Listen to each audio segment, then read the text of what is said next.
It is 6:20 as I promised, so thank you so much. I hope you've had some time to meet each other, um, chat a bit, eat a bit, get some refreshments. My name is Dr. Ramona LaRoche, and I serve as the supervisor of adult reference here at the African American Research Library and Cultural Center. It's an amazing place to come to at least 40 hours a week. I love it. It's my home away from home. But tonight I'm really excited because, as you know, it is Black History Month. And oh boy, we've been really, really busy. I had my third tour this week, today. And we've had school groups and senior groups and young and old, and really a wonderful group of community people coming from all over for this month. But we want people to realize that Black History Month is every day. We want you to keep coming back. We need to hold on to our stories and our truths, and we need to share with other people. One thing that I'm committed to is making sure that when you come, you need to bring some young people with you. It's important that we do intergenerational work. We need to pass the baton on to our young people. They have the energy, the creativity. We have the wisdom, right? So if we come together, oh, what a powerful force. But tonight I am really excited because we've had a number of programs this month. We started off with a program dedicated to cemeteries from Panama. As you know, I do genealogy here. We have a class each month, so I was really excited about that. But tonight, oh my goodness, tonight I'm really honored because our guests have come from Charleston, South Carolina. Yes, yes, yes, yes, yes. So these are my Gullah Geechee brothers. You know, my dad's from Charleston, my mother's from Georgetown, South Carolina. So I will introduce them in a minute, but I do want to share with you that this program was sponsored by our friends of the African American Research Library, and without them, we cannot do many of our programs. They are our nonprofit arm, and I know Karen is here. She is the recording secretary for the Friends here at the library, but Karen's been around a while. And if you have any questions, if you're interested in membership before the night is over, please make sure you connect with Karen, okay? And my staff, I couldn't do this without you. I want to thank my team that's around. And team, would you raise your hands, please? Everybody that's here tonight, so you know who's working with us. Okay. Did I see your hand go up, young lady? I know you're eating. I'm playing with Erin. She's our archivist, okay? Okay, so without further ado, I want to tell you a little bit about my guests. Now, one of my guests sent me a 3-page bio, so you know I can't read all this, right? So I went in today and had to kind of like highlight, you know, some extracts. So let me tell you a little bit about my friend Joseph McGill Jr., okay? I'm going to start by saying that he reigns from King Street, South Carolina, okay? And King Street is an interesting place because if you're taking an Amtrak down, that's one of the stops you can go to. You go to either King Street or you go to Charleston, right? Or Florence, if you take an Amtrak down. And King Street is an interesting place. I had an auntie, my uncle was an undertaker and his wife was from King Street, the Dukes family. Anyway, Mr. McGill. Joseph McGill Jr. is the founder of the Slave Dwelling Project and a history consultant for Magnolia Plantation in Charleston, South Carolina. By arranging for people to sleep in extant slave dwellings, the Slave Dwelling Project has brought much needed attention to these often neglected structures that are vitally important to the American-built environment.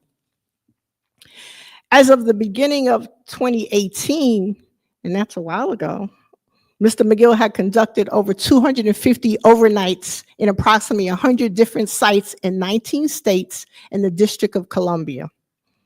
He's interacted with the descendants of both the enslaved communities and of the enslavers associated with these historic plantations.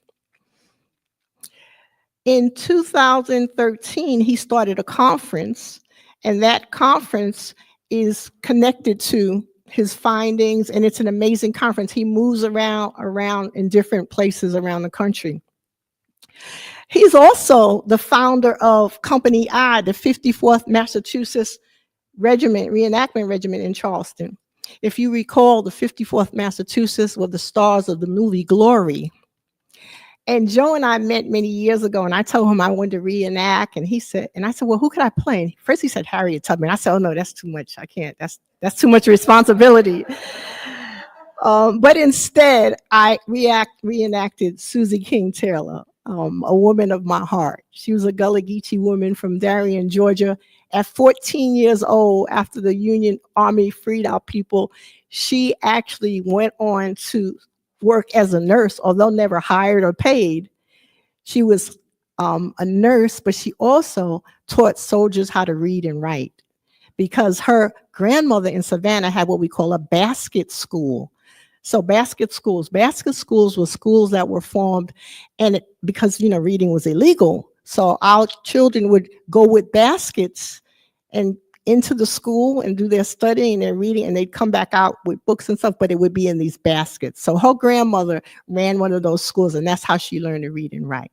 So she took those skills into the military, and the Union soldiers were impressed by her skills, and she ended up doing that for a long time. She later on wrote a memoir about her life with the 33rd United States Colored Troops. She was married twice. And another thing for me, she's born August 6, 1848, and my son is born August 6. So I felt like, ooh. And Joe is a Leo, I'm a Leo. And so anyway, let me not get off on that. So Joe, prior to what he's doing now, he was a field officer for the National Trust for Historic Preservation. He helped to revitalize the Sweet Auburn Commercial District in Atlanta. He's also served as the executive director of the African American Museum in Cedar Rapids, Iowa. He also served as a former director of history and culture at the Penn Center on St. Helena Island in South Carolina.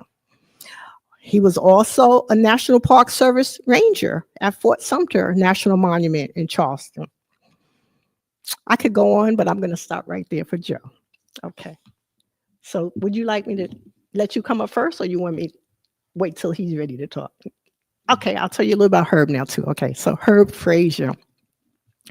Herb Frazier is a Charleston, South Carolina-based writer. He's a senior projects editor for the Charleston City Paper and the former marketing director at Magnolia Plantation and Gardens in Charleston. Before he joined Magnolia, he edited and reported for 5 daily newspapers in the South, including his hometown paper, the Post and Courier. In 1990, the South Carolina Press Association named him Journalist of the Year. He's also taught news writing as a visiting lecturer at Rhodes University in South Africa. He's a former Michigan Journalism Fellow at the University of Michigan, and he studied journalism at University of South Carolina. Go Gamecocks, yes, okay. So he's led journalism workshops in Sierra Leone, Zambia, Ghana, Suriname, Guyana, and the Gambia for the US government and a Washington-based journalism foundation. He has reported on conflict in Sierra Leone. He's written about historical and cultural ties between West Africa and the Gullah Geechee people of coastal South Carolina and Georgia. In 2006, he served on the Gullah Geechee Cultural Heritage Corridor Commission.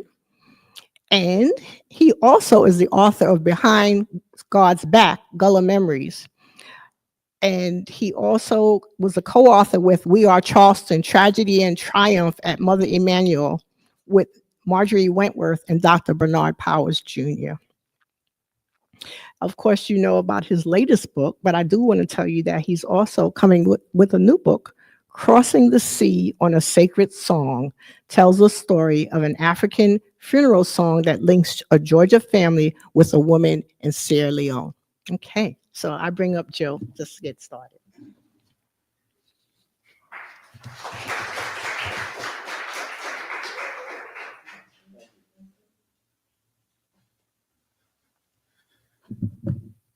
Let's see. So I got scolded for all that language I said, all that verbiage.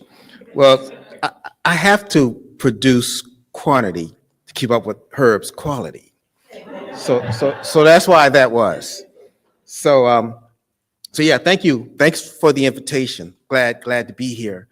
I've had the privilege to do what I do in Florida maybe 3 or 4 times. Now, I say that because we're going to be talking about the slave dwelling project. Is that showing up on the screens there? What I'm looking at, Sleeping with the Ancestors, is that what you guys are looking at? We're looking at, okay, the same thing, great. So, Sleeping with the Ancestors, how I followed the footprints of slavery. For some of you who could see that book that you're looking at, that's a Virginia history book.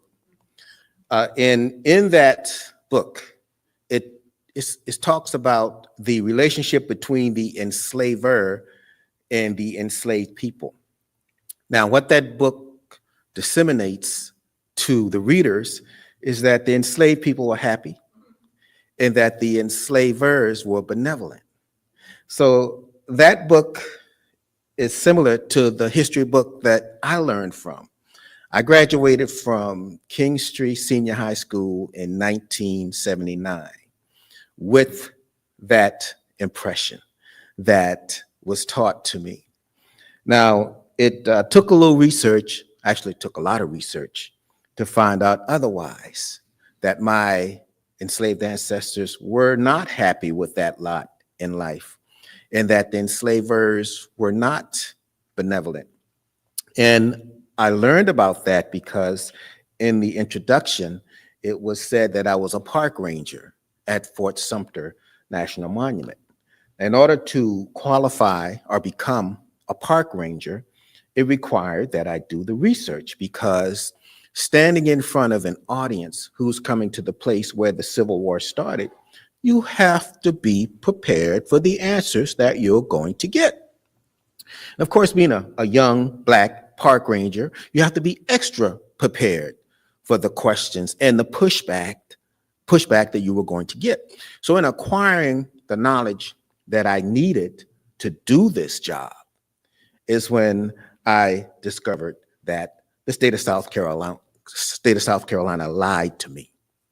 So I had to do this research. In 2010, when I started the slave dwelling project, I think I was well prepared, because when I was in the military, I had the opportunity to go to the place where Anne Frank hid from the Germans.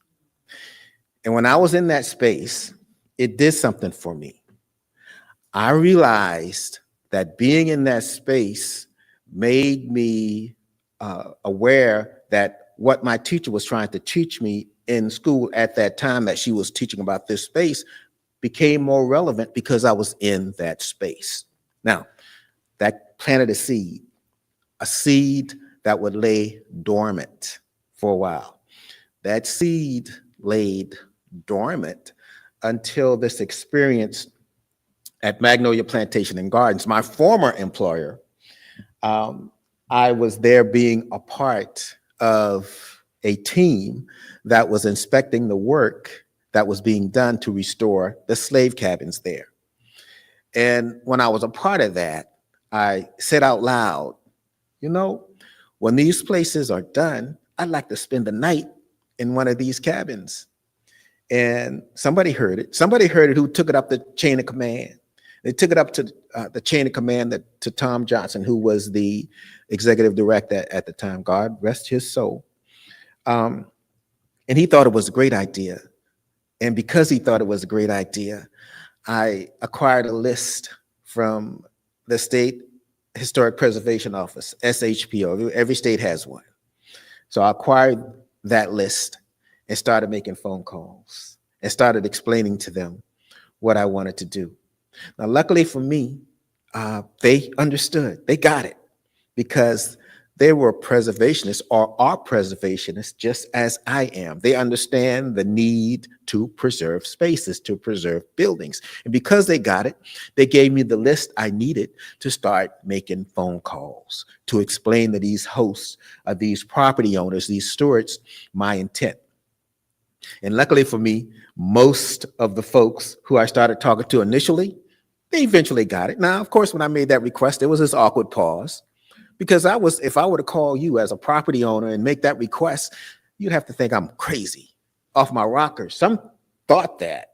Some still do think that. But because enough said yes, it gave me that courage to go right past that no I got initially. Because I knew by that first no, I had gained enough confidence to instill in me that yes, we can do this. It has a purpose. So what I want to do is I want to go through this list of places that I've been, and I'll be as brief as possible because I know you want to hear from Herb also.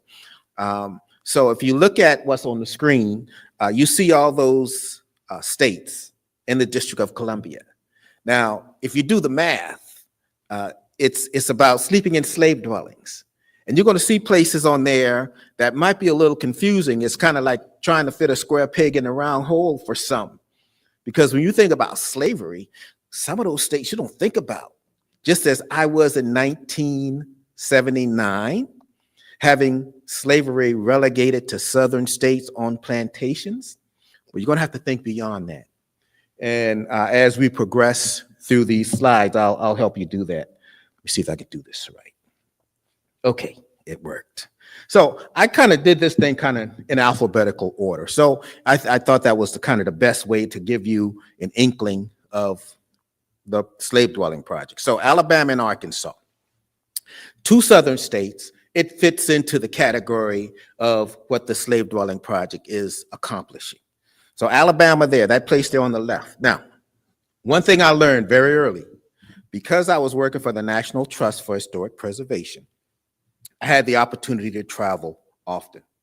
I worked specifically in the states of Alabama and Louisiana. So once they found out that I was serious about what I was trying to do, they started helping me find these places that I was looking for. So I would tack on an extra day to my official duties and dedicate that to the slave dwelling project to go sleep in one of these cabins. One of the places I slept, the place there on the left, that's old Alabama town. Anybody here from Alabama? Okay, Alabama. That's old Alabama town in Montgomery, Alabama. And what that taught me very early on in the process of the slave cabin project, initially slave cabin, was that space right there that I was in. That's only one compartment of a 2-story high building, 4 compartments.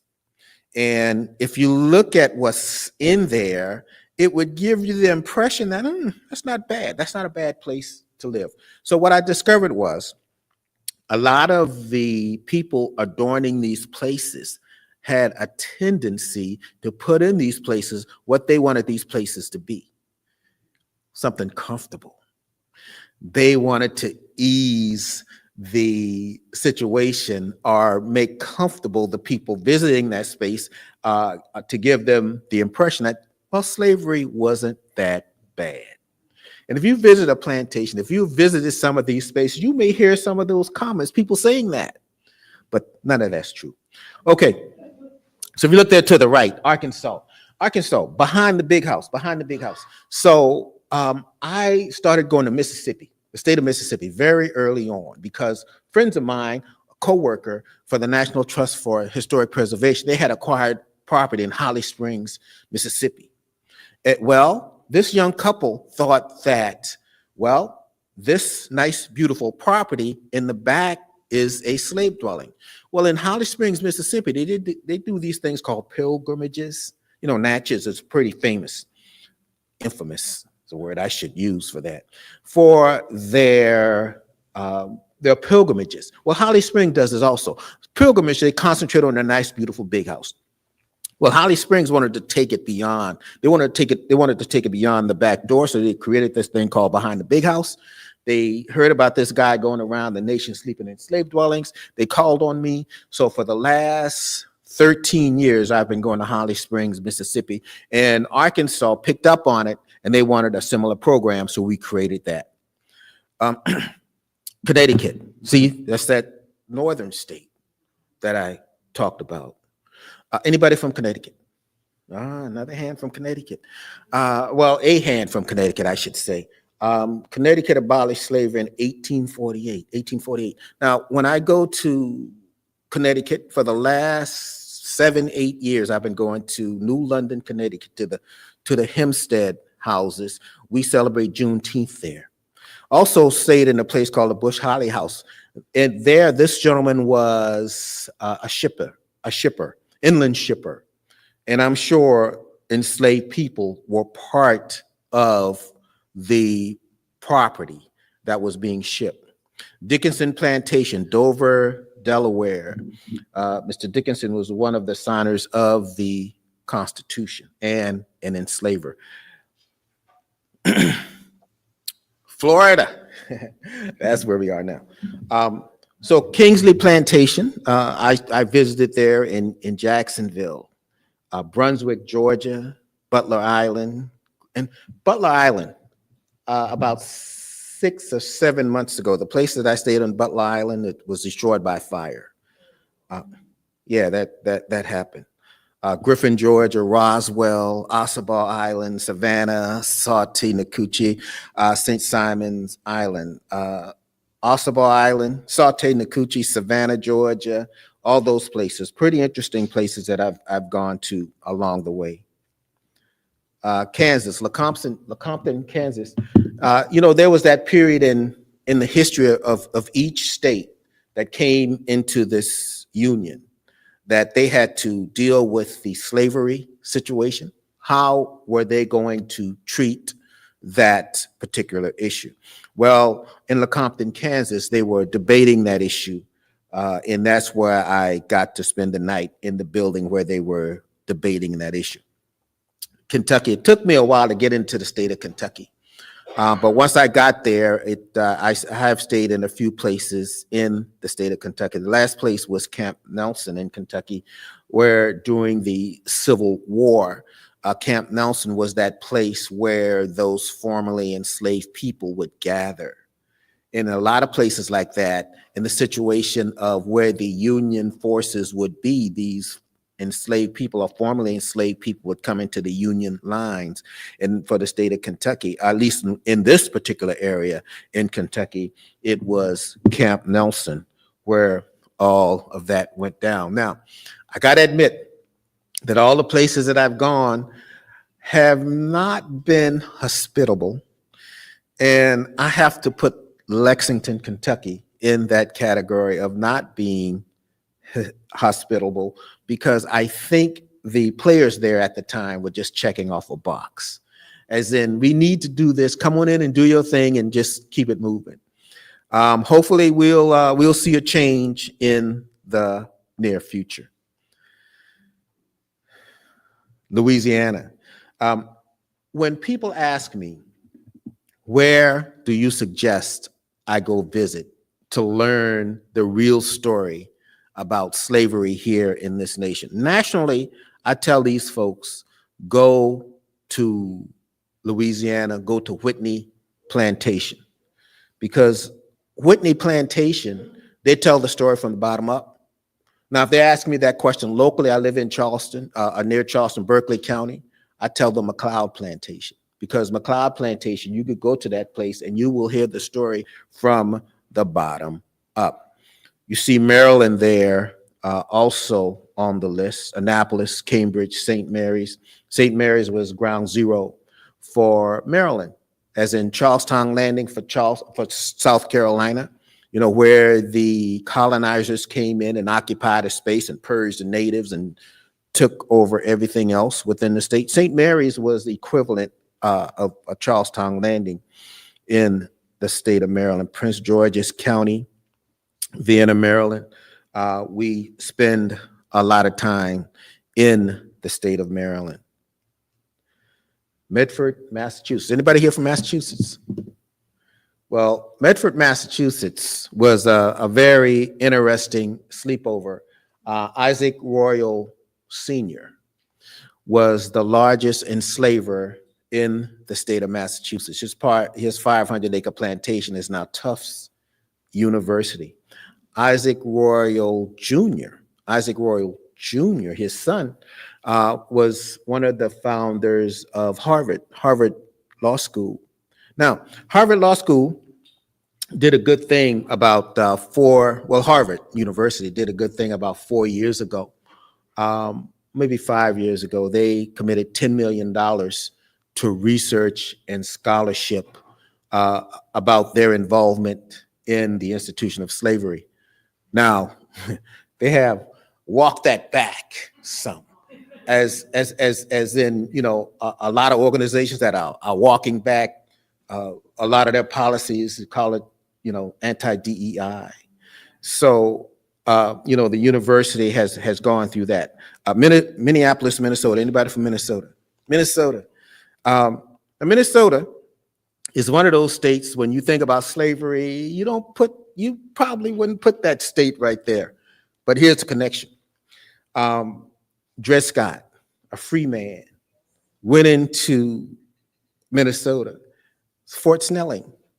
You know, a lot of Army officers of that period, they were paid money to pay people to perform services for them. But a lot of these Army officers, they weren't paying anybody. They were taking enslaved people with them to do that. Dred Scott was one of them. Dred Scott, because he was in your free state of Minnesota, is why he took his case to the Supreme Court for his freedom. And the Supreme Court ruled in 1857 that no black folks had any rights that any white folks had to honor. And see, that has come back around, folks. We're dealing with this birthright citizenship. That's not new. The Supreme Court already dealt with that in the Dred Scott decision. Mississippi. Hey, I talked about Mississippi. The fact that Holly Springs gets an honorable mention because, again, it's Holly Springs, Mississippi, where I've been going to for the last 13 years. Now, when I initially went there, we were working diligently with the pilgrimage group, the Garden Club. And it started out well. They wanted to do the right thing. But then after that first year, the younger folks were ousted. The older folks came back and they resorted back to their ways. But here's the thing. We had established ourselves as truth tellers, people who wanted to tell the whole story.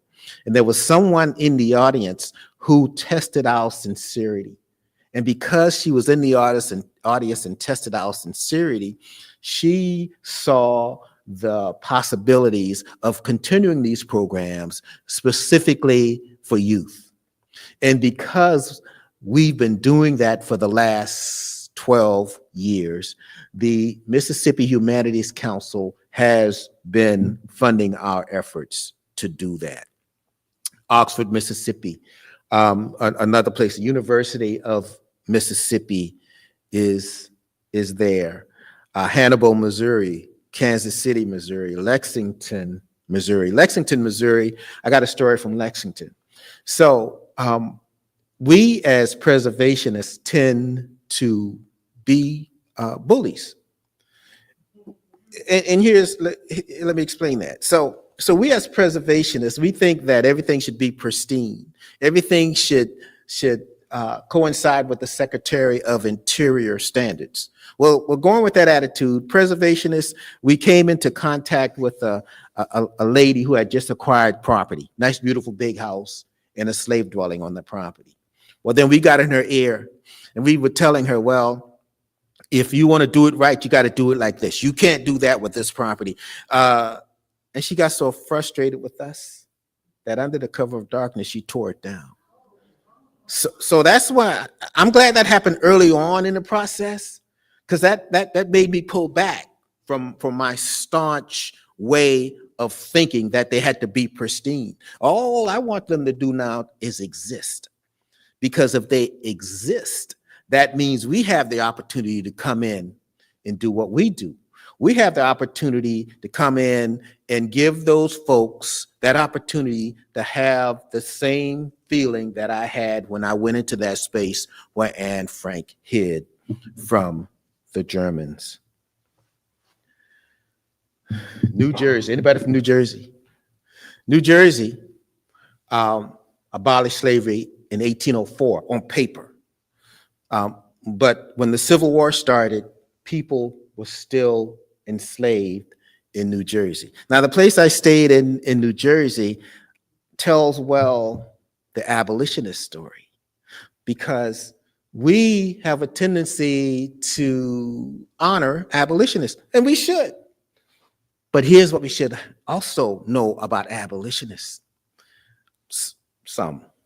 A great deal of abolitionists were about freedom, but not equality. In other words, we'll help you get your freedom, but you need to get on this ship and go on to Africa. Even if you were born there or not, just get on this ship and go to Africa. So we got to think about that when we think about abolitionists. Bronx, New York, Brooklyn, Hudson Valley, Long Island, all those places I've stayed. New Paltz. In fact, I was just communicating recently with my folks in New Paltz, New York, because we're going back to New Paltz, New York later on this year. Rye, New York. Rye was the place of John Jay Estate. John Jay was responsible, well, partially responsible for ending slavery in the state of New York.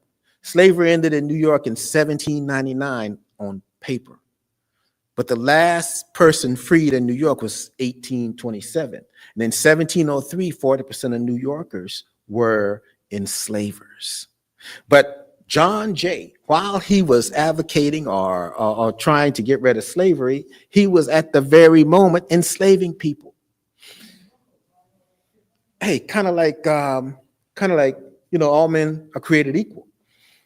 But of course, 3/5 is a fraction.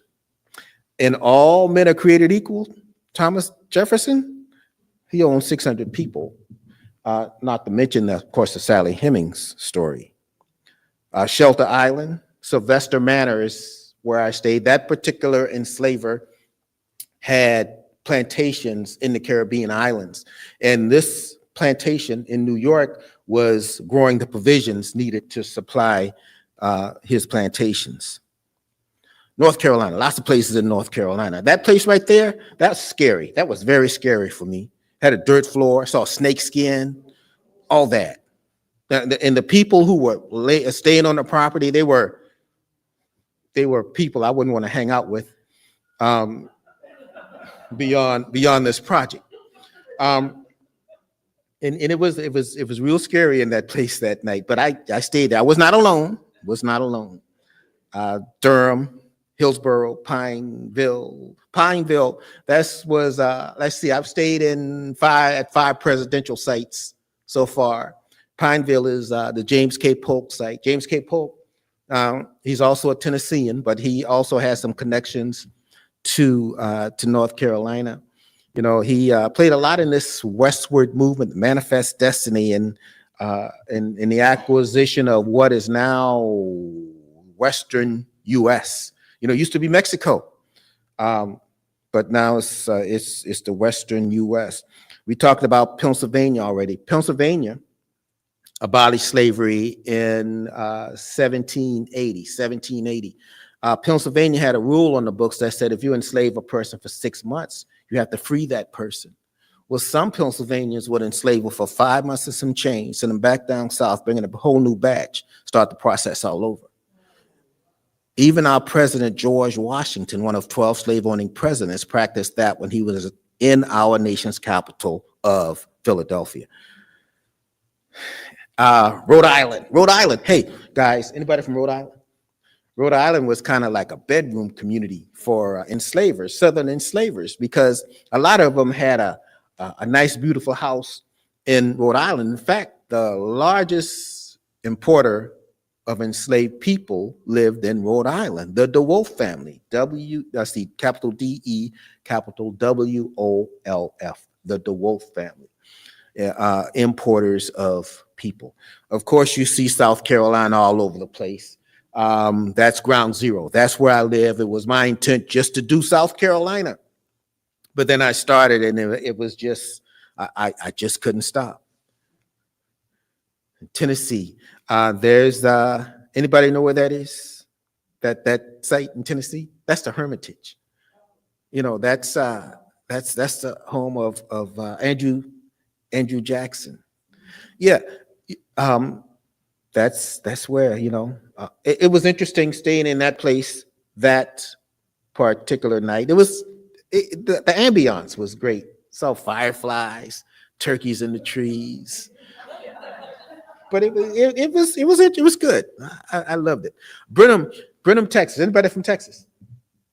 Nobody from Texas. So Brenham, Texas. If you have read the book, you will read about my time in Brenham, Texas.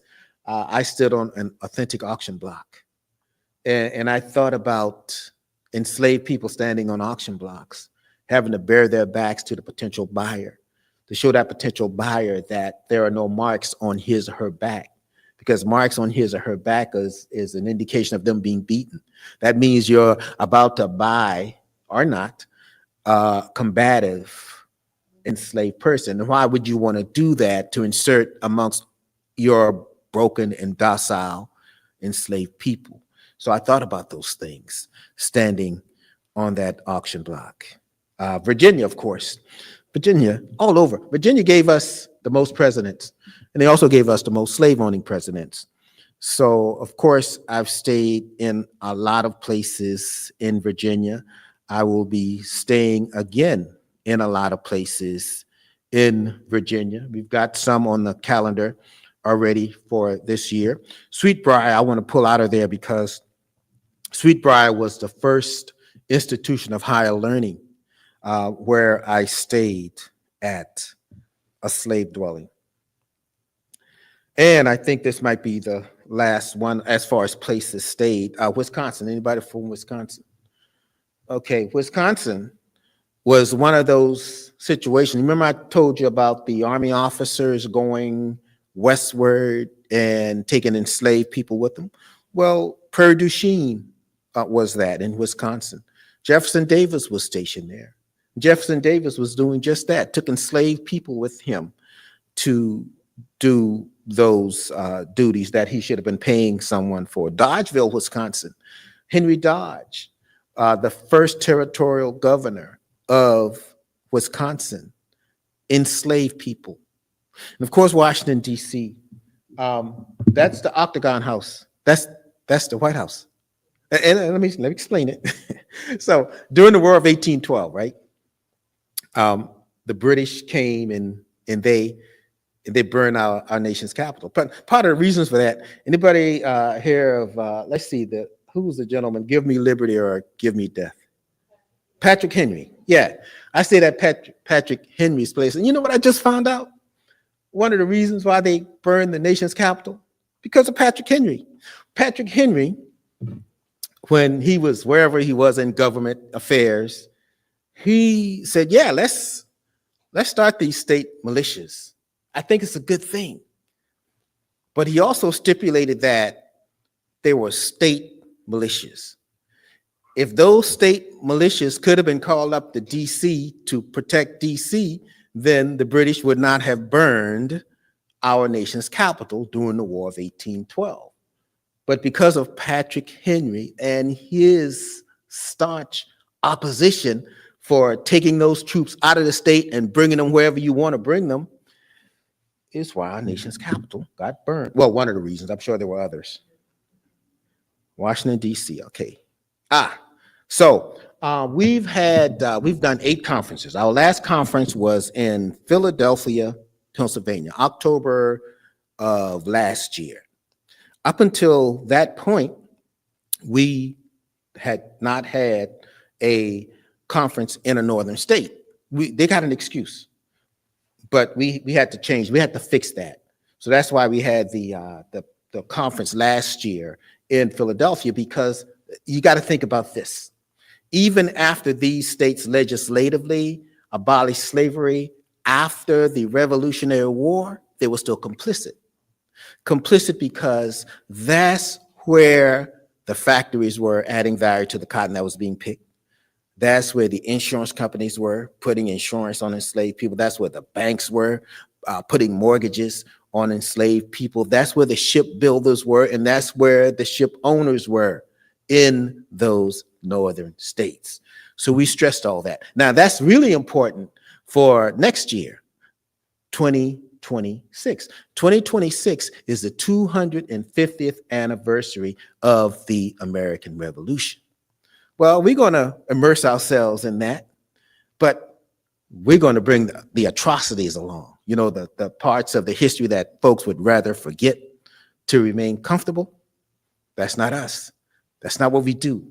We're going to tell you about the 41 signers of the Declaration of Independence who enslaved people, the 25 signers of the Constitution who enslaved people, and all those presidents who were president during that period in our history. We're going to bring all that to the fore.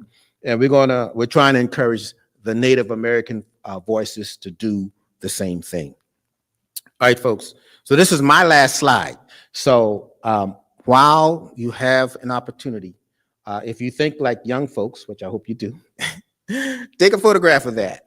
So if you want to contact me in the future or make a donation to the Slave Dwelling Project, the means of doing it is right there. Our website's on there.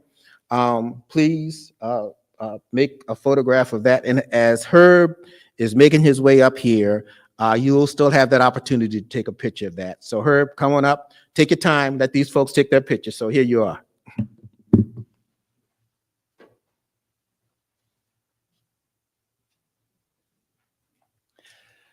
Well, thank you, Joe. Thank you.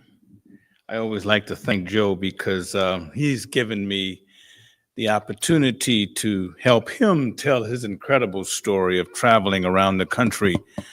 He slept in slave dwellings in 150 places, more than 250 nights. And there were a couple other attempts along the way for him to collaborate with someone else to write a book about his travels. I think the University of Virginia Press and the University of Georgia Press approached him, but those didn't pan out. So what do I bring to this project? Because I did not sleep nearly as many nights in slave dwellings as Joe. I've done maybe a dozen, and some are comfortable and some weren't so comfortable. But as a journalist who's traveled to West Africa and the Caribbean, and I've written about our ancestors' contributions to building the Lowcountry South Carolina economy and culture, and having been the PR director at Magnolia Plantation and Gardens, I was very well suited to help Joe tell his story. You see that picture of the book in the foreground, and that's one of the cabins at Magnolia in the background where Joe launched the slave dwelling or the slave cabin project, Mother's Day weekend in 2010.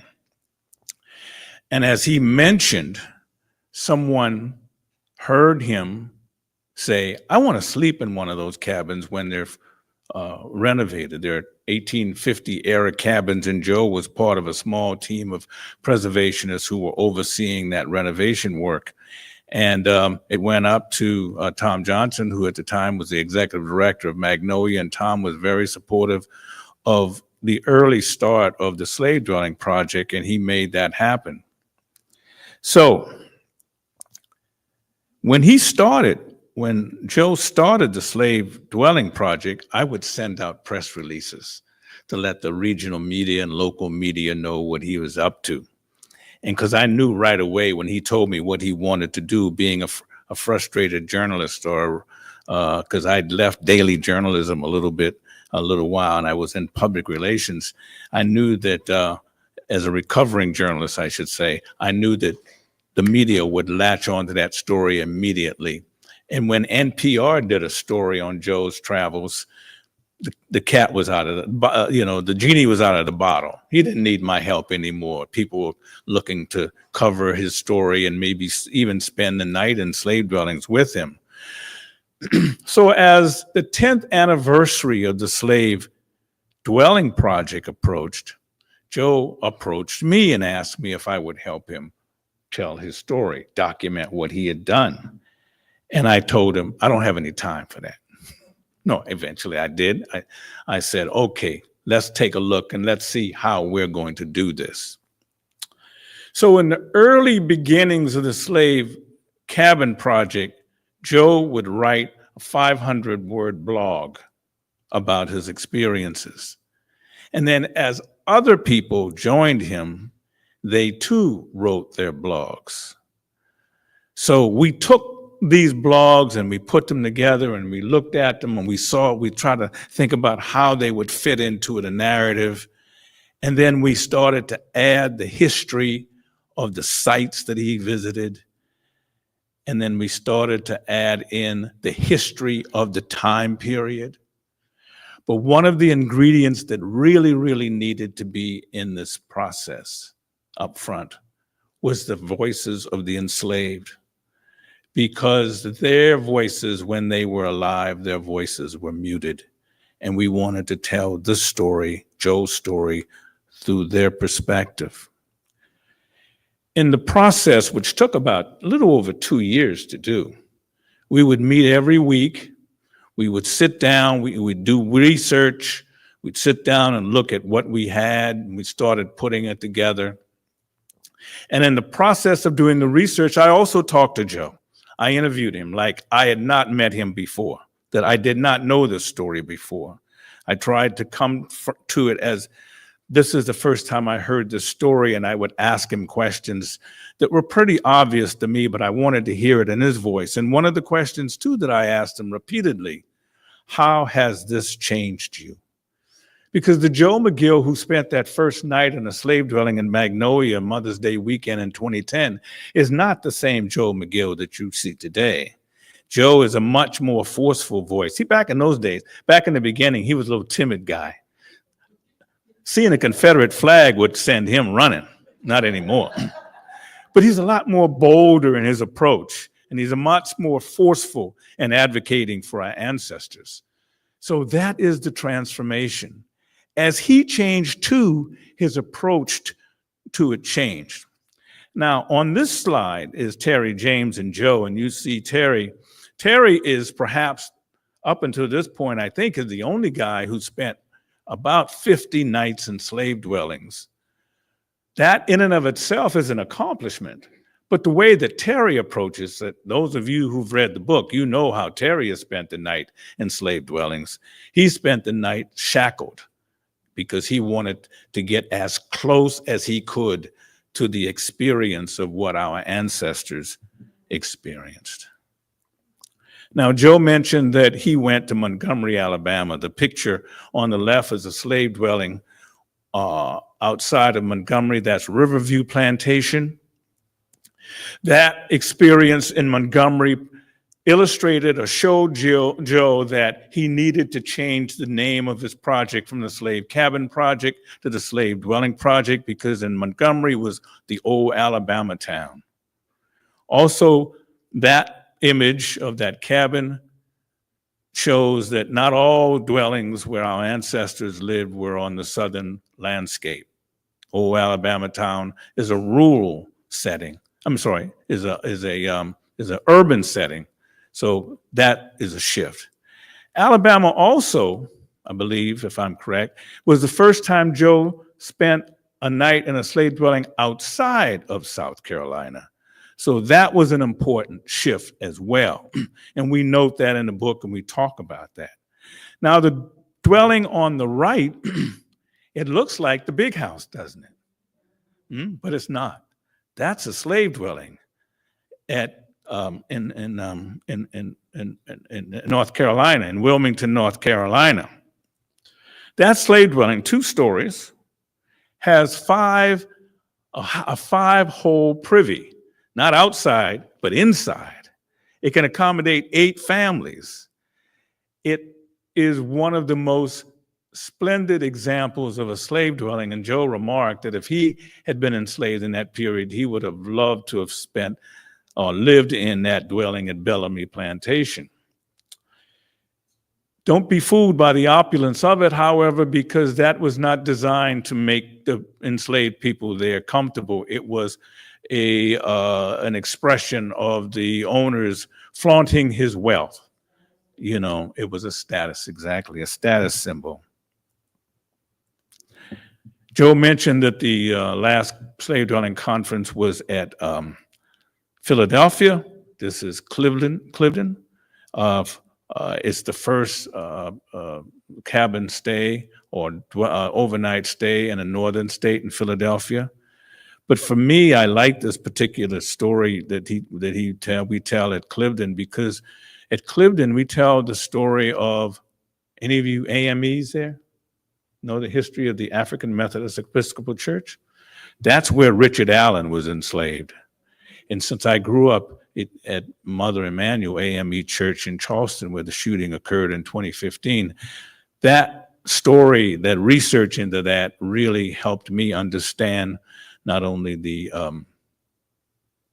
history of the AME Church, but also the suffering and the tenacity of Richard Allen. Somerset Plantation in Creswell, North Carolina. We're often asked, what surprised us in doing this research? Creswell and Somerset is one of those surprises that I learned. The first, perhaps, is when Joe went to Texas. And we all know about the Underground Railroad. The Underground Railroad goes north. People travel the Underground Railroad to northern states and into Canada. But the Underground Railroad, and it may not have been called that at the time, but the way people emancipated themselves was to go south, at least people in Texas. They went south. All they had to do was cross the Rio Grande into Mexico, and they were free, because Mexico did not tolerate slavery at that time. The other thing that surprised us is, and we talk about Black family reunion tradition in the book, and Somerset represents that story. The Dickerson Wood family was doing their family reunion at Somerset in 2019 when they met with Joe. And the Black family reunion that they were participating in started after the Civil War. After the Civil War, doing Reconstruction, when the war was ended, people in northern states who were able to escape slavery started to look back down south to reconnect those kinship ties that were broken because of slavery and the war. And they ran ads in newspapers, and many of them were successful in finding lost relatives. And then they started having these reunions, and many of us, still participate in that practice. So that surprised me. When Joe met the Dickerson Wood family in Somerset, a lot of the younger members of the family didn't quite get the idea or couldn't appreciate why were they holding a family reunion at a plantation.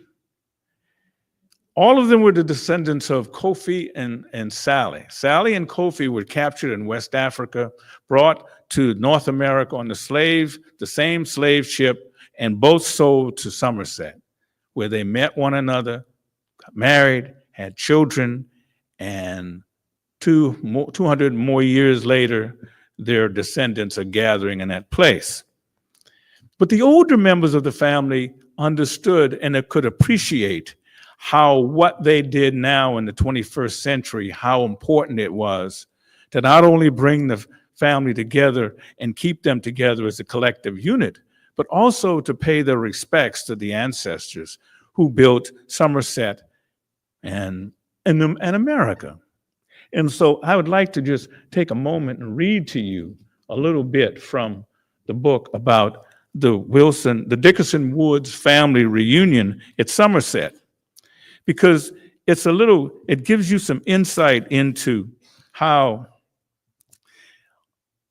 people in the 21st century deal with some of the hardships of just spending one night at a Southern plantation, and then come to the realization that their one night of hardship and inconvenience is minute compared to the lifetime of suffering that our ancestors endured. So here we go.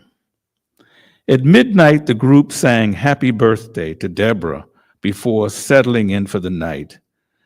And this book is written in Joe's voice, by the way. The living historians joined me in one of two replicas of the original slave dwellings. The families slept in the plantation's hospital. Charles and Leslie Wilson prepared their beds in the operating room. Mina and her sisters, Deborah and Margaret, slept in the sick room with a family friend. Hazel Reed of New York City. As they labored to inflate air mattresses, they chastised themselves for complaining about lowering their middle-aged bodies to the floor. The ancestors had it even harder than they could ever imagine. Falling asleep was easy. Staying asleep was a challenge. Throughout the night, Mina, her sisters, and Hazel rose to scurry across an open field to a distant outhouse. On the third trip, the sisters complained the facility was not nearby, but then they spontaneously burst into a collective laugh when they realized the inconvenience was just for one night and not a lifetime. Sally and Kofi, we ain't, Mina said. That realization solidified another poignant moment of appreciation for what the ancestors endured when they had to pull up their skirt tails to tromp across the wet grass in the dark to answer nature's call. After sunrise, they stood in a circle to pray to the ancestors. Between each invocation, they poured a libation. Charles Wilson gave the final prayer in appreciation for the ancestors who endured with a sense of purpose. With tears streaming down his cheeks, he expressed gratitude for them. The ancestors could suffer two deaths. The first came when they died. The second could occur if their descendants forgot them. And I think that's what motivates Joe. You know, he's as I said, Joe McGill, the timid Joe McGill, has been transformed into the forceful Joe McGill who tells the story of the ancestors. Another ancestor story and Black family reunion story is at Bacon's Castle. When Joe was there, he met the Anderson sisters, who went kicking and screaming and didn't want to spend a night at Bacon's Castle in Virginia, because like them, like so many Black folks, we've lost sight of the importance, and we don't know our history, and we don't appreciate what our ancestors did. But after they got there and they started hearing the stories of their ancestors at Bacon's Castle, they came back the next year and organized a family reunion at Bacon's Castle. Bacon's Castle also is important too because it was the site of the Bacon's Rebellion during colonial America and colonial Virginia. And what happened at Bacon's Castle and the way that the colonial government in Virginia changed the laws to crush that rebellion is important, and it reflects how people in the 21st century need to understand that, you know, the divide and conquer thing, you know, poor whites and enslaved people during colonial Virginia, they fought against the colonial government because they didn't think that the government was doing enough to protect them from native people, the indigenous people, nor were they doing enough to give them land. But to quell that rebellion, the colonial government gave the white folks, the indentured servants who were white, land and land ownership. And they wrote the laws that made it that people of African descent would be classified as slaves. So poor whites can always go back to, and you still, for those of us in 21st century America who are of African descent, you've always heard this, that, you know, poor white folks can say, well, I might be poor, but at least I ain't Black. And that perhaps maybe it is the sentiment that has carried through our culture, beginning with Bacon's Castle. Now, when we started this project, when we started doing the writing, we focused on Joe's early stays when he was by himself. But we'd realized that if any of you have done any writing, you'd have to figure out a way to keep the narrative fresh and keep it flowing and keep it interesting. That if we kept that up, we'd lose readers by the third chapter. So we started seeing trends develop. where Joe had been traveling, and he gave you the list of all the places where he traveled to, where he visited. And so we started seeing that he went to colleges and universities that owe their beginning to the stolen labor of our ancestors to get the higher education system in this country started. So we have a chapter on the higher education system. Then we also have a chapter on the parks, state-owned and federally owned parks that were once plantation sites. And of course, one of them here is in Florida, Kingsley Plantation near Jacksonville. And it has a fascinating story of Anna Kingsley, a formerly enslaved woman. Anna Kingsley was captured off what is now modern-day Senegal, sold into slavery in Cuba, and brought to the wilderness of Spanish Florida by Zephaniah Kingsley, a English Quaker. They fell in love. They had children together, and he gave her a plantation. And that is not the only example that we have in the book of a person of African descent who enslaved Black people. We tell briefly the story of William Ellison, who is a cotton planter in Sumter County, South Carolina, near Columbia, South Carolina.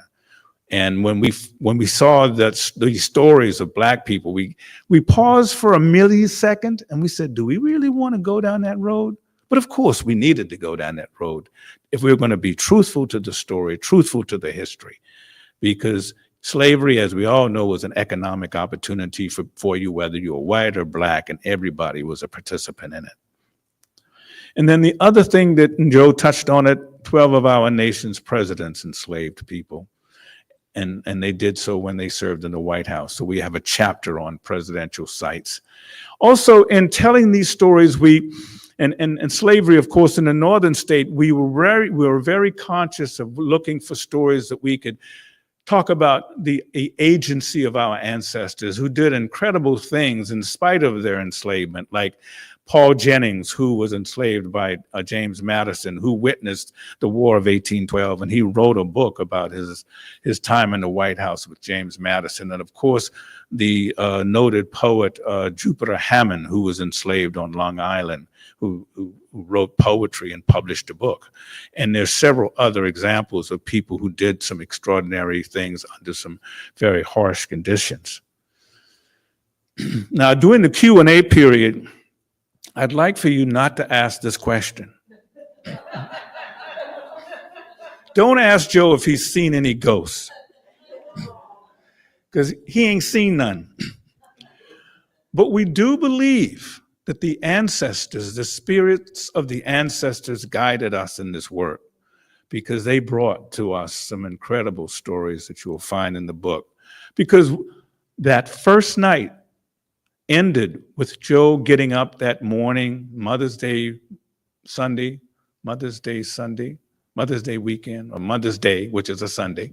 He got up, not knowing the layout of Magnolia Plantation and Gardens, and this headstone is in the cemetery at Magnolia Plantation and Gardens. He got up and he just started walking, and he came to the cemetery. And this headstone of Adam Bennett is one of the most prominent features in the cemetery. And we are convinced the souls of the ancestors who are buried there called Joe to that site. And in that site is people like Adam Bennett, who were born enslaved, but died free. But there are other examples there where people who were born enslaved and died enslaved. And Adam Bennett's family still has a very close relationship with Magnolia Plantation and Gardens. They are sort of like the Dickerson Woods family as with Somerset, because they know what their ancestors did. And the Bennett family know what their ancestors did, because after the war, Adam Bennett became the first Black superintendent at Magnolia. Magnolia used to be a rice plantation, but it transitioned into a garden, and is one of the nation's most beautiful gardens, where year-round there are flowers, there's camellias and azaleas, and I mean, just that place just bursts with color in the spring. And so Adam Bennett and others like him, they were the Black hands in the soil that made that garden what it is today. As a consequence of that, if you remember, there was some pushback against plantation sites being sites for weddings. Remember those stories? Well, Adam Bennett was married he married Hannah, who was also enslaved at Magnolia after the Civil War. He was married there. Fast forward into the 20th and 21st centuries, two of his descendants, knowing that history and that connection, they too did their nuptials and they jumped the broom at Magnolia. So just because there's one maybe point of view that captures the media's attention, you can bet there's another narrative there, and that's an example of that.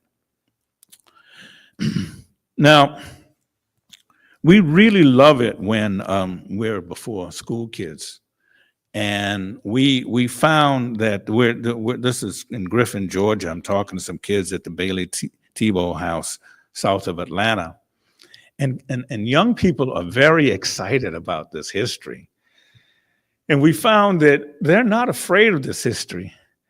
We believe that it is the adults who are afraid of the history, and that's why we're getting the pushback.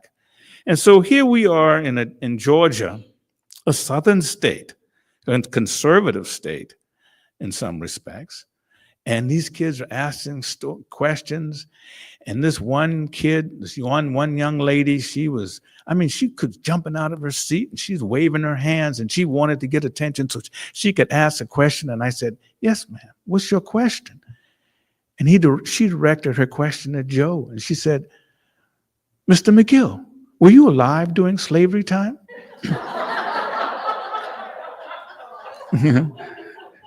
So, but she and all the other kids, they want to know this history, and we're excited, and we were very excited to share it with them.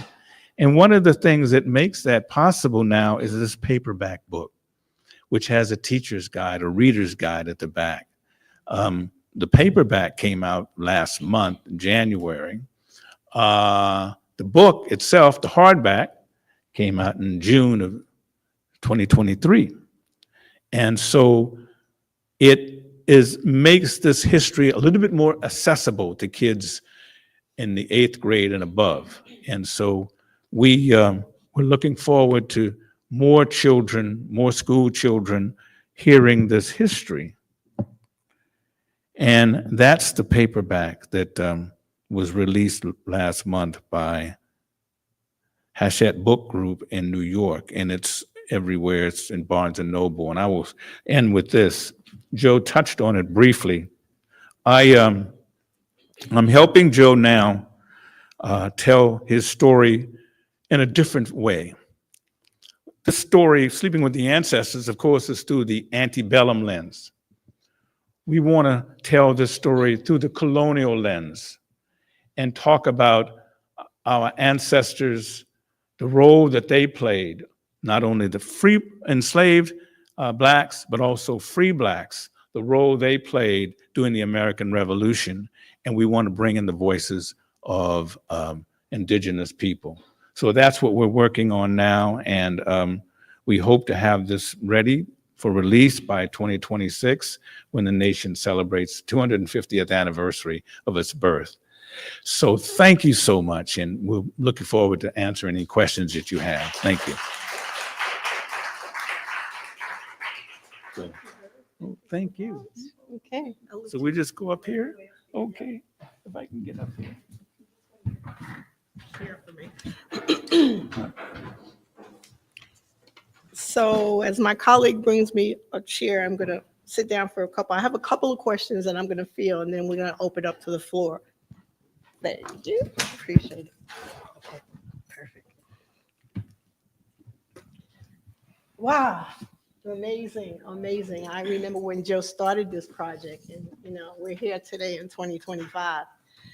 So a couple of things that came up for me when you were talking about higher learning, I wondered two things. I noticed that University of Virginia, there was initially some angst and concern about your going there with regards to safety and so forth. And I wondered Did you get, in fact, pushback when you went there based on what was going on with, all the political upheaval and stuff that was going on at University of Virginia?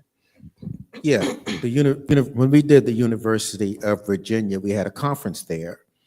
And the concern was a few months prior to us going there were the Tiki Torch bearers. We will not be replaced. That group, Heather Heyer, all that had gone down. And we had to make a decision, a very important decision. Are we going to still go through with the conference with all of this going on? Well, we collectively made the decision that we would, and we did. We did it. We pulled it off. And that was the largest sleepover that we had on that campus. We pitched a big old tent, and people slept in that tent. It was a very cold night.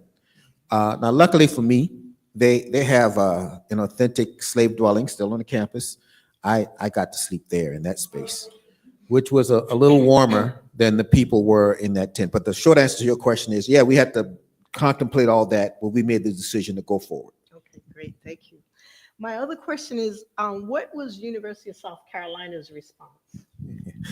University of South Carolina, go Gamecocks. Hey, so look here. Hey, we had a conference in Columbia also, and they gave us a tour as a part of that conference.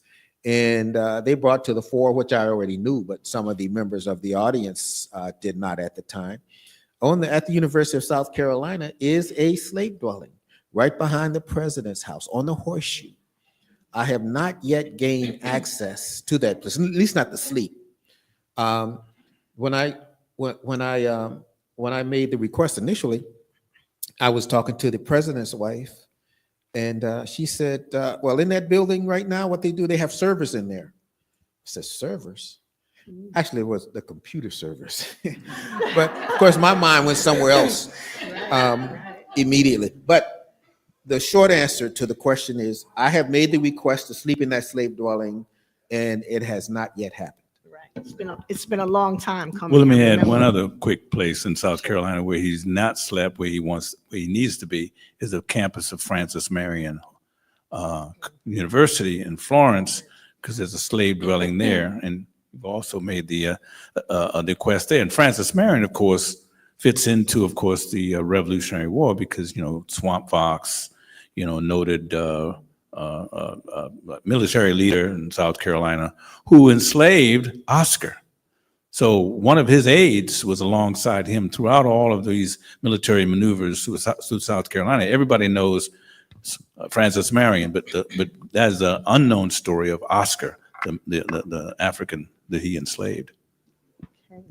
I also want to say that University of South Carolina has a walking tour, and the bricks that surround the main campus, they have fingerprints of former enslaved people that built those walls. It's kind of part of their walking tour. So that's the contribution thus far.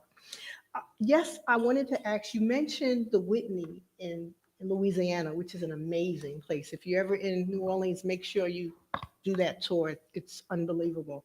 And I wondered whether there were some similarities or differences between the sugar plantation versus the Gullah Geechee rice plantations in terms of the built environments. Well, that place was both. Actually, sugarcane, and they grew a little rice there also, along with some other things. But as far as the plantations and what was planted made it different, what made slavery different, it was all cruel. So let's just get that part out of the way. Now, the life expectancy, if you were on a sugarcane plantation, was about 5 years. If you were on a rice plantation, it was about 7 years. Now, I'm talking you being taken out of Africa and capable of working at the time that you're taken out and inserted into that place to work. Now, if you were mining, extracting things from the earth, your life expectancy was about 3 years. Now, it's for the growing of rice, of course, you're dealing with swamps, which have to be engineered, and they were engineered by our enslaved ancestors to grow rice. but you got to think about the environment, the mosquitoes, the snakes, alligators, snapping turtles, all that kind of stuff you have to deal with. As far as sugarcane was concerned, you're dealing with snakes, you're dealing with the tools that you use, you're dealing with the processing thereof of that sugarcane, and that it also is dangerous. Now, also as far as sugarcane is concerned, you're talking about pretty much a year-around crop because the environment allows that. As long as you have the land to keep planting crops here or planting crops there, you're kind of continuously growing sugarcane. So it's almost a continuous process. So that factors into your life expectancy also. Thank you, Joe. You mentioned your experience with the Anne Frank space in Germany, and it brought to my mind the story of Harriet Jacobs, incidents of the life of a slave girl. She was born in North Carolina in 1813. And to escape before she left the area, she stayed in a crawl space in her grandmother's rooftop for 7 years. And she could see her family through the crevices. She read newspapers and the Bible. And after 7 years, she escaped in 1842.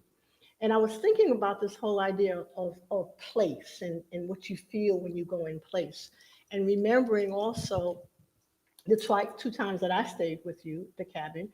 We were at the Old City, the jailhouse, and we were also at, what was the other place? Hopsawee.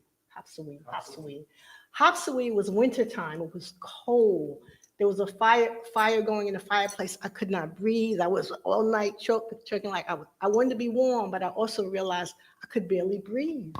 And like you said earlier, just one night versus a lifetime.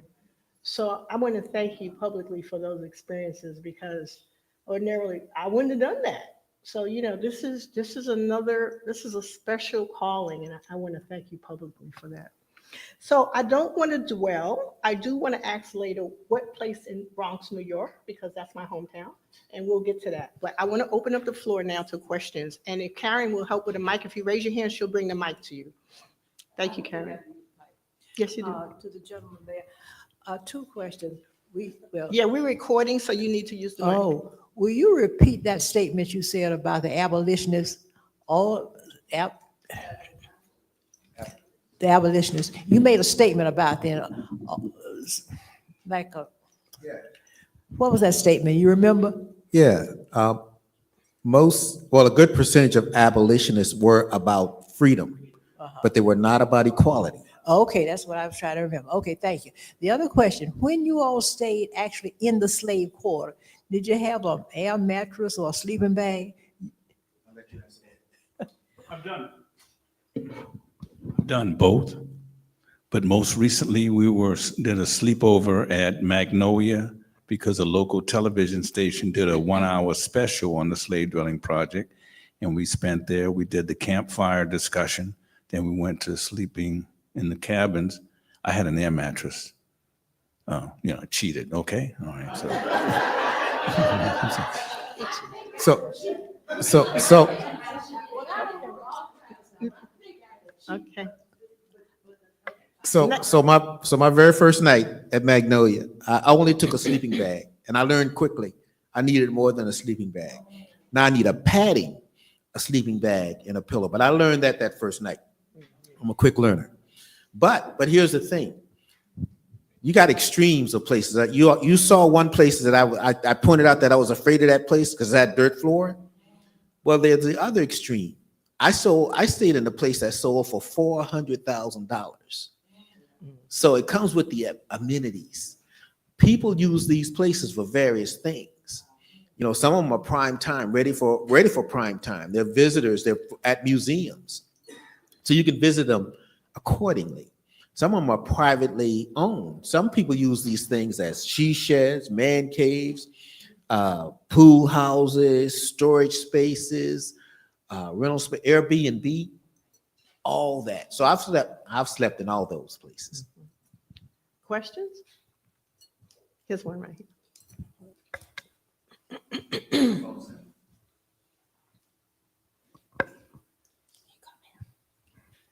I want to know, how did it affect you mentally especially the first time. No, both of you. I want you to say it first, and then I'd like to hear. I was going to say it, but I was going to see you. I was about to say you sound like like him when we were writing the book. I'll go doing the process of writing the book. Mentally, it really messes with you because very early on, when I started, I got this one response. You know, people get on the keyboards and they just write anything. Well, one response was, if you want to get in contact with your enslaved ancestors, go visit the ape section at the zoo. So if I was thin-skinned, I would have said, forget this. And I would have quit this thing 15 years ago. But also responses like that are also inspiring.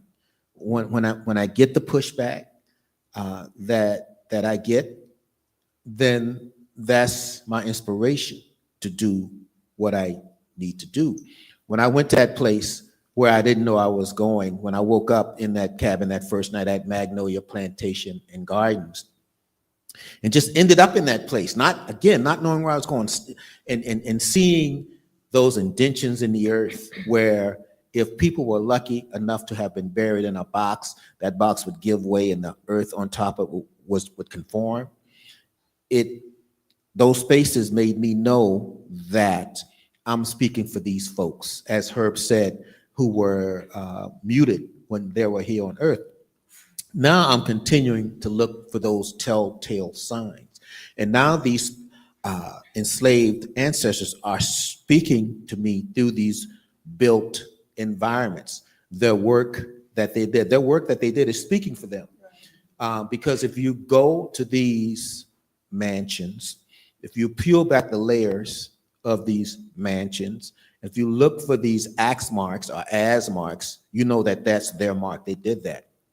In the case of bricks, when you find these fingerprints in these bricks, as Dr. LaRoche alluded to, that's the telltale signs of our enslaved ancestors. But now I have the mental capacity to look for those things. Right. It's them guiding me in the sense to know what to look for. But it's very mental. A lot of folks ask me, well, it is spiritual, as Herb said, because although I don't reach out, try to commune with our ancestors, I think they're communing with me. And that's certainly about as far as I want to go with that. I don't want to go seeking them out because that's a lot. Yeah. That's a lot to take in and deal with. Thank you. Well, the short answer is I've been privileged enough to report as a journalist from 3 places in West Africa where our ancestors last stepped on African soil before they were brought to North America. And in those cases, I've been in those places in Ghana and Sierra Leone and the Gambia, and you see people sometimes, they get very emotional. I've not been emotional because I guess I'm too analytical in looking at how other people react to it and looking at the built environment and the natural environment so I can describe all of that in my writing. And so when I'm sleeping in the slave dwelling with Joe, I had the same kind of mindset. I'm thinking about, first of all, I'm laying there thinking, if I was enslaved and I was here, how would I escape? How would I get through the swamp or the woods? Would I go, the moonlight, and what night would I choose, and how would I avoid the dogs? And so I'm thinking like that, how a enslaved person might think. Plus, I'm trying not to fall asleep because I don't want a roach to crawl on me. But eventually you go to sleep. Yeah, one of them big ones, the wings. Yeah. Yeah. He's afraid of dirt. I'm afraid of roaches. So yeah, but emotionally, I don't think it's never touched me emotionally. I don't know. I might be looking at it too analytically and too much as a reporter that I divorced myself from the situation. Thank you. Other questions? Yes, the mic. I was wondering if you've decided where the 2026 conference is going to be held, or is it still a secret? Well, it's a secret because the funding is not there. However, we're chasing a potential funder, and if we catch this funder, it's going to be in South Carolina in 2026. We hope to align it with the current research that Herb and I are doing to highlight the fact that South Carolina factored in quite prominently during the revolution. We'll hope that this is enough to convince the funders that it should be in South Carolina in 2026. We've chosen a date, the end of September, I think September 27th, 28th, and 20th. Don't quote me on that. This is privileged information you just tapped into. So just know that we're working on that proposal to have it in South Carolina in 2026. And you've attended at least one conference. I've come to 3 of them. One of them was the online one, but I went to the one in Charleston and the one in Philadelphia, and they were excellent. I highly recommend them. So, and I hope you come to South Florida again and do a sleepover down here. Well, you got to make it happen. You got to make it so. I knew you've been working on it. I was, but it's so difficult. And it's probably even more of a challenge now, but let's not go there. All right. All right, another question? Oh, wait, you have one right there? You had a question? Yeah, why, since it's over there? I wanted to say that for Mr. McGill, it wasn't ghost, it was haint. He knows that. Haints. I'm from Alabama. I know all about haints. They didn't call them ghosts. They called them haints. Haints and hags. But my question is, I just think you said you didn't really want to go there, but my question has to do a little bit, I'm nudging it a little bit. With the current environment, how are you going to continue? Every day I wake up and sometimes I just want to wake up and pull the covers back over my head. I'm just wondering, how do you just push forward? I didn't want to go there, but I want the audience members to do so. And when the audience members do so, then I go there. So here it is. Luckily for the Slave Dwelling Project, we are a nonprofit. We rely on funding from generous people. But luckily for us, none of our funding comes directly from the federal government. So we can continue to do what we've been doing. I was agonizing about 2 days ago, because I had finished up a report from a grant that we had gotten from the National Trust for Historic Preservation. And the reason I was agonizing is because the math wasn't mathing.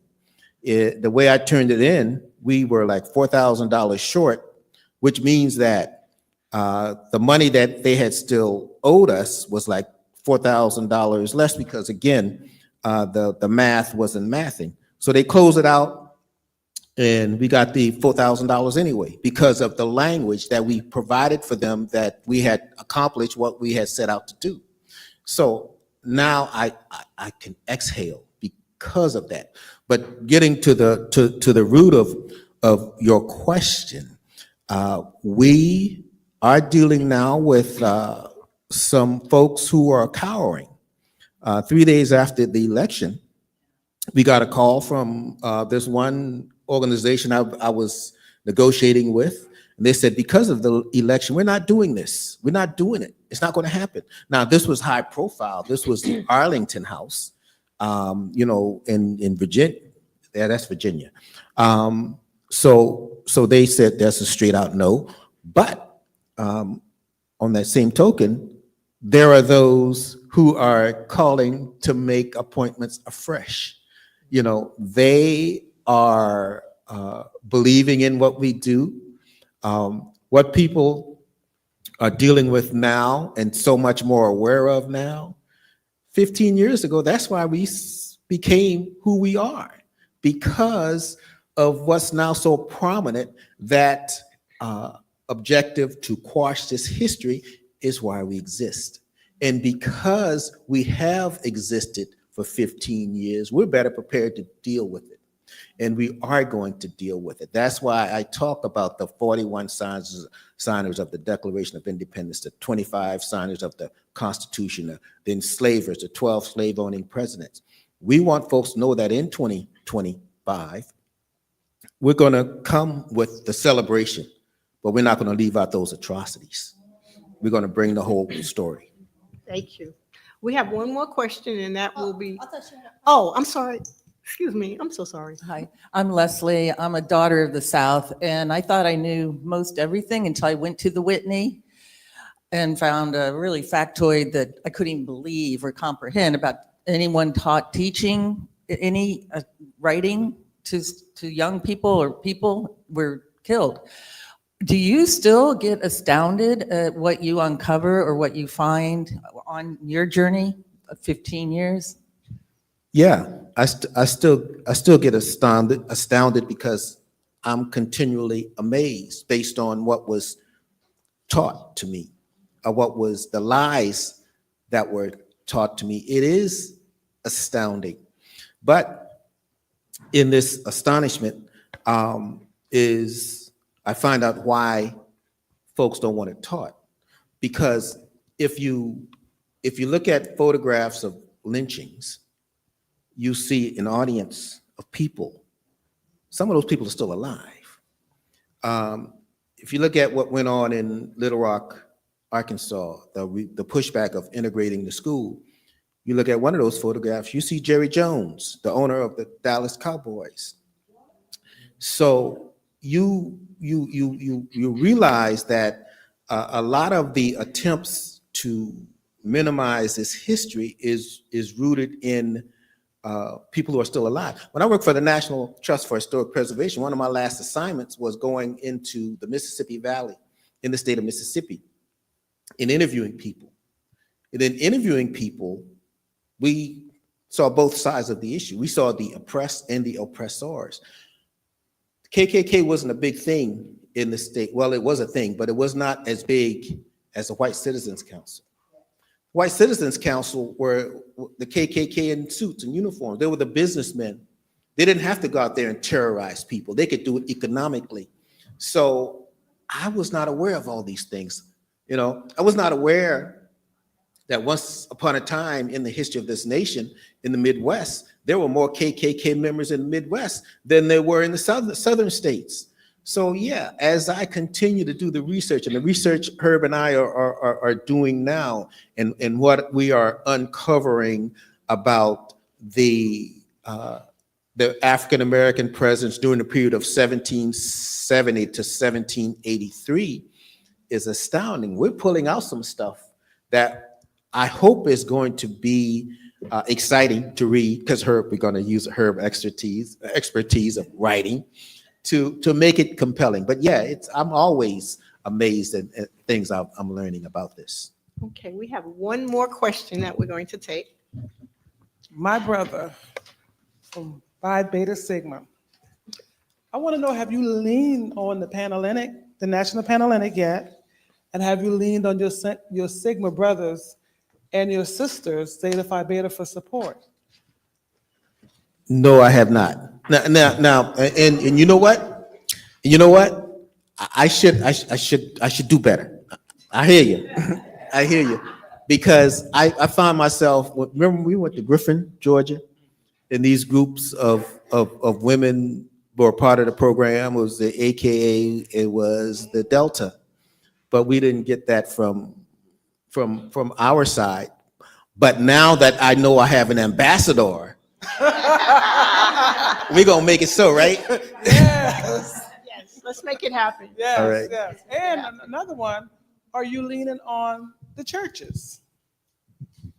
Well, kind of, sort of. Herb has gotten us some church dates, so I'll let him talk about that a little more. You know, we got the thing in Columbia through you. And, Oh, yeah.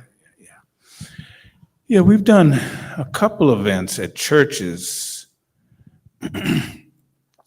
but cut the camera off. Do tell. We'll talk off record about Okay. church. You know, churches can be difficult. I Yeah. understand. Okay, so we all know that. So that's That's a tough nut to crack. But you have a story that we all need to hear and know about, and stop acting like we know and don't know. See, I'm a reporter, so I got to hold my. I just can't talk. It's difficult because I think too many times we are our worst enemies because we don't want to tell the ugly side of this. And we get in the way. And as a result, our young people don't hear the story. I mean, I think it's in the same framework as within the Black community. We don't talk about mental illness. As a result of that, we don't want to talk about the ugly side of our history. Now, Joe and I, we don't just always talk about the ugly side of history. We talk about, as I mentioned, the agency that our ancestors had. And we also talk about who they were before they were enslaved. Because our history didn't start with transatlantic slavery on this planet. So, but the church, and if you know how to open that door, we'll knock on it. Thank you. In the interest of time, I'm just going to have a couple of closing notes. Once again, I want to thank my friends here for coming this evening. And also, I thank everyone that came. A couple of things. I want to remind you that next month, March 19th, we have Dr. Etta Fields Black, and she is talking about her new book, Combi, and it's about Harriet Tubman in South Carolina. So she'll be here next month, March 19th. Her mother is Dr. Fields, who started the Black Archives in Miami, and her father was from South Carolina. So, it's going to be another treat. Also, I want to remind you, we have our Africana Arts and Humanities Festival next month, March 14th and 15th. It'll be the Friday and the Saturday.